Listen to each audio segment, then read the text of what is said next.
2ನೇ ದಿನನೇ ನೀವು BSc ನಲ್ಲಿ ಹೇಳಿದ್ರಿ, ಮೊದಲನೇ ದಿನನೇ ಪ್ರಾರಂಭ ಮಾಡೋಣ ಅಂತ ಹೇಳಿ ವಿರೋಧ ಪಕ್ಷದವರು ಹೇಳಿದ್ರು. ನಾನು ಹೇಳಿದೆ, ನಾವು ರೆಡಿ ಇದ್ದೀವಿ, ಉತ್ತರ ಕರ್ನಾಟಕದ ಬಗ್ಗೆ ಚರ್ಚೆ ಮಾಡಲಿಕ್ಕೆ ರೆಡಿ ಇದ್ದೀವಿ ಅಂತ ಹೇಳಿದೆ. ನೀವು ಕೂಡ ಅವಕಾಶ ಒದಗಿಸ್ಕೊಟ್ಟಿದ್ದೀರಿ. ಅದಕ್ಕೋಸ್ಕರ ನಿಮಗೆ ಮತ್ತು ವಿರೋಧ ಪಕ್ಷದವರಿಗೆ ಎಲ್ಲರಿಗೂ ಕೂಡ ಮತ್ತೊಮ್ಮೆ ಧನ್ಯವಾದಗಳನ್ನು ಹೇಳಲಿಕ್ಕೆ ಬಯಸ್ತಾ ಇದ್ದೇನೆ. ಅಲ್ಲ, ಈಗ ಶಕ್ತಿ ಬಂದಿದೆಯಾ ಸರ್ ನಿಮ್ಗೆ? ಶಕ್ತಿ ಬಂದಿದೆ ತಾನೇ? ಈಗ ಮಾತಾಡ್ಬೇಕು, 2 ಗಂಟೆ ಮಾತಾಡ್ತೀನಿ ಅಂತ ಹೇಳಿದ್ರೆ ಶಕ್ತಿ ಬಂದಿದೆ. ನನ್ಗನ್ಸುತ್ತೆ ನಿಮ್ಗೆ ರಾಜಕೀಯವಾಗೂ ಶಕ್ತಿ ಬಂದಿದೆ ಅಂತ ನನಗೆ ಅನ್ಸಿದೆ. ಈಗ ರಾಜಕೀಯವಾಗೂ ಶಕ್ತಿ ಬಂದಿದೆ, ನಿಶಕ್ತಿ ಹೋಗಿದೆ ಅಂತ ಅನ್ಸಿದೆ. ಆಯ್ತು, ನಿಮ್ಮ ಕಳೆ ನೋಡ್ತಾ ಇದ್ರೆ. ಮೊನ್ನೆ 4 ದಿನ ಸ್ವಲ್ಪ ಯಾಕೋ ಸಪ್ಪಗಿತ್ತು, ನನ್ಗೇನೋ ರಾಜಕೀಯ ನಿಶಕ್ತಿ ಅನ್ಕೊಂಡಿದ್ದೆ. ಇವತ್ತು ಶಕ್ತಿ ಬಂದಂಗೆ ಕಾಣ್ತಾ ಇದೆ. ಶಕ್ತಿ ಉತ್ತರ ಕರ್ನಾಟಕ ಕಡೆ ತೋರಿಸ್ಬಿಟ್ಟು ಏನೇನು ಶಕ್ತಿಗಳು ಬಿಡುಗಡೆ ಮಾಡ್ತಾರೆ ಸಾಧ್ಯನೇ ಇಲ್ಲ. ರಾಜಕೀಯ ನಿಶಕ್ತಿ ಇದೆಯಲ್ಲ, ಅದು ಬರ್ಲಿಕ್ಕೆ ಸಾಧ್ಯನೇ ಇಲ್ಲ. ಅಂತ ಅವಕಾಶಗಳಿಗೆ ಅವಕಾಶನೂ ಇಲ್ಲ, ಮತ್ತೆ ಅಂತ ಸಂದರ್ಭಗಳು ಬರೋದೂ ಇಲ್ಲ. ರಾಜಕೀಯ ನಿಶಕ್ತಿ ಇಲ್ಲವೇ ಇಲ್ಲ. ಶಾರೀರಿಕವಾದಂಥ ನಿಶಕ್ತಿಗಳು ಇರ್ತವೆ sir. Daily dinner party daily ನಡೀತಾ ಇದೆ ಸರ್. ಮಾನ್ಯ ಅಧ್ಯಕ್ಷ, ಇತ್ತೀಚೆಗೆ ನೀವು ರಾಜಕೀಯವಾಗಿ ನಿಶಕ್ತಿ ಆಗಿದ್ದೀರಿ ಅಂತ ಸಾರ್ವಜನಿಕ ಚರ್ಚೆ ಇರೋದು. ನಿಮ್ಮ ಆರೋಗ್ಯದ ನಿಶಕ್ತಿ ಬಗ್ಗೆ ಚರ್ಚೆ ಇಲ್ಲ, ರಾಜಕೀಯವಾಗಿ ನಿಶಕ್ತಿ ಆಗಿದ್ದೀರಿ ಅಂತ. ಸುನೀಲ್ ಕೂತ್ಗಳಪ್ಪ. ಈಗ ನೋಡಿ, ನಿಮ್ಮಲ್ಲಿ ಒಂದು ಮನವಿ ಏನಪ್ಪ ಅಂತಂದ್ರೆ, ಅಶೋಕ್ ಅವರು ಮಾತಾಡುವಾಗ ನಾನು ಒಂದು ಚಕಾರನು ಕೂಡ ಎತ್ತಲಿಲ್ಲ, ಮಧ್ಯ ಪ್ರವೇಶ ಮಾಡಲಿಲ್ಲ, ಕೂತ್ಕೊಂಡು ಕೇಳಿದ್ದೀನಿ. ನೀವು ದಯಮಾಡಿ ನಾನು ಮಾತಾಡುವಾಗ ಕೂತ್ಕೊಂಡು ಕೇಳಬೇಕು ಅಂತಕ್ಕಂಥದ್ದು ನಿಮ್ಮಲ್ಲಿ ಮನವಿ.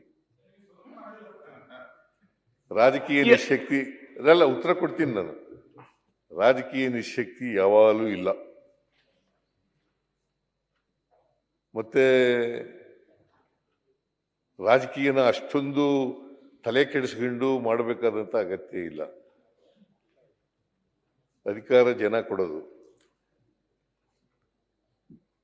ಜನರ ಆಶೀರ್ವಾದ ಮಾಡಿದ್ರೆ ಮಾತ್ರ ನಾವು ಈ ಕಡೆ ಕೂತ್ಕೊಳ್ಳಲಿಕ್ಕೆ ಸಾಧ್ಯ ಆಗ್ತದೆ. ಜನ ಆಶೀರ್ವಾದ ಮಾಡಿದ್ರೆ ಆ ಕಡೆ ಕೂತ್ಕೋಬೇಕಾಗುತ್ತೆ.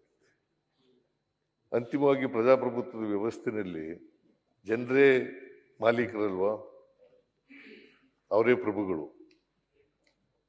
ಅವ್ರು ಏನು ಹೇಳ್ತಾರೆ ಹಂಗೆ ಮಾಡಬೇಕು. ನಾವು ಐಡಿಯಾಲಜಿ ಏನೇ ಹೇಳಿದ್ರು ಕೂಡ, ಕಾರ್ಯಕ್ರಮಗಳನ್ನು ಏನೇ ಹೇಳಿದ್ರು ಕೂಡ ಜನಗಳ ಮುಂದೆ ಅಂತಿಮವಾಗಿ ತೀರ್ಪಡೋರು ಯಾರು?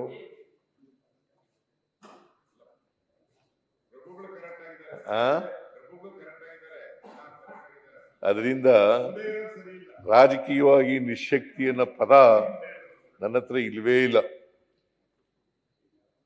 ರಾಜಕೀಯವಾಗಿ ನಿಶಕ್ತಿ ಯಾವಾಗಲೂ ಕೂಡ ಇಲ್ಲ, ಮುಂದೇನೂ ಕೂಡ ಇರೋದಿಲ್ಲ, ಹಿಂದೇನೂ ಕೂಡ ಇಲ್ಲ, ಈಗಲೂ ಕೂಡ ಇಲ್ಲ. ನೀವೇನ ಆ ಥರ ತಿಳ್ಕೊಂಡಿದ್ರೆ ಅದು ತಪ್ಪು ಮಾಹಿತಿ. ಯತ್ನಲ್ಲವ್ರೆ, ಮುಖ್ಯಮಂತ್ರಿಗಳು 5 ವರ್ಷ ಪೂರ್ತಿ ಉತ್ತರ ಕರ್ನಾಟಕ ಚರ್ಚೆ ಉತ್ತರ ಬೇಡವಾ? ಮುಖ್ಯಮಂತ್ರಿಗಳು 5 ವರ್ಷ ಪೂರ್ಣ ಮಾಡ್ತಾರೋ ಯಾರೀತಿ ಅಥವಾ ಇವತ್ತ ಎಲ್ಲರಿಗೂ ಅಭಿನಂದನೆ ಧನ್ಯವಾದ ಹೇಳೋದು ನೋಡಿದ್ರೆ ವಿದಾಯ ಮಾಡ್ತಾರೋ ಅನ್ನೋಂತ ಸಂಶಯ ಇವತ್ತು ಬರ್ತಾ ಇದೆ. ಯತ್ನಲ್ಲವ್ರೆ, ಉತ್ತರ ಕರ್ನಾಟಕ ಉತ್ತರ ಈಗ ಅವ್ರಿಗೆ ಸಂಶಯಗಳು ಏನೇನೋ ಇದ್ದಾವೆ ಪಾಪ, ಅದಕ್ಕೆ ತೆಗೆದಾಕ್ಬಿಟ್ರು ನಿಮ್ಗೆ ಪಕ್ಷದಿಂದ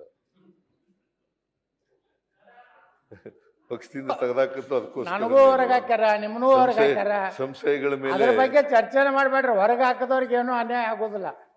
ನೀವ್ ಹೇಳಿದ್ರಲ್ಲ, ಜೊತೆಗಿದ್ದಾಗ ನಿಮ್ಮನ್ನು ಕುತಂತ್ರದಿಂದ ಹೊರಗೆ ಹಾಕಿದ್ರು. ಇವತ್ತು ಮುಖ್ಯಮಂತ್ರಿ ಆಗಿರಲ್ಲೋ, ಹಂಗ ನಡೀತದ. ಅವೆಲ್ಲ ರಾಜಕಾರಣದಲ್ಲಿ ಅವೆಲ್ಲ ಇರ್ತವೆ, ಆದ್ರೆ ಸಂಶಯ ಇಟ್ಕೋಬೇಡಿ ಅಷ್ಟೇ. ಸಂಶಯ ಇಟ್ಕೋಬೇಡಕ್ಕೆ ಹೋಗಬೇಡಿ. ಇವತ್ತು ಕ್ಲಿಯರ್ ಆಯ್ತು ಅಧ್ಯಕ್ಷರೇ. ಸಿಎಂ ಸಿದ್ದರಾಮಯ್ಯನವರು 5 ವರ್ಷ ಪೂರ್ತಿ ಮುಗಿಸ್ತಾರೆ ಅಂತ ಸಂದೇಶ. ಗ್ಯಾರಂಟಿ ನ್ಯೂಸ್, ಸುದ್ದಿ ಖಚಿತ, ನ್ಯಾಯ ನಿಶ್ಚಿತ.